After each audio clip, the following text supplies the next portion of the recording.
ഈ 3 കാര്യങ്ങൾ ശ്രദ്ധിച്ചാൽ നിങ്ങൾക്ക് ഫാഷൻ പോർട്ട്ഫോളിയോ കുറച്ചും കൂടി അടിപൊളിയാക്കാൻ പറ്റും. റൂൾ ക്വാളിറ്റി ഓവർ ക്വാണ്ടിറ്റി എപ്പോഴും മനസ്സിലുണ്ടായിരിക്കണം. പോർട്ട്ഫോളിയോ ക്രൂഷ്യൽ ആണ്, വിഷ്വൽ റെസ്യൂമി ആണ്, അടിപൊളി ആയിരിക്കണം, ഇതൊക്കെ ശരിയാണ്. പക്ഷെ ആ ഒരു പ്രഷറിൽ പോർട്ട്ഫോളിയോ ബൾക്കാക്കുക അല്ല ചെയ്യേണ്ടത്.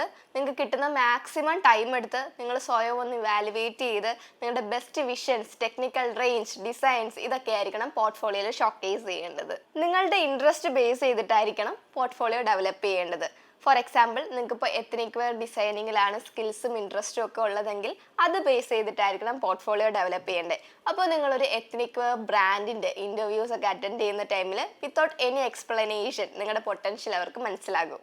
മാക്സിമം ഡിജിറ്റൽ പോർട്ട്ഫോളിയോ ഡെവലപ്പ് ചെയ്യാൻ ശ്രമിക്കുക. ഇപ്പോൾ ഒരു 3-4 വർഷം മുമ്പാണെന്നുണ്ടെങ്കിൽ ഫിസിക്കൽ പോർട്ട്ഫോളിയോ ഓക്കെ ആയിരുന്നു. ബട്ട് ഇപ്പോൾ ഒരു പെൻസിലും പേപ്പറും ഒക്കെ എടുത്ത് ഇല്ലുസ്ട്രേഷൻസും ഫ്ലാറ്റ് സ്കെച്ചസും ഒക്കെ വരയ്ക്കുന്നതിനേക്കാൾ എന്തുകൊണ്ടും ബെറ്റർ ഡിജിറ്റൽ പോർട്ട്ഫോളിയോ ക്രിയേറ്റ് ചെയ്യുന്നത് തന്നെയാണ്.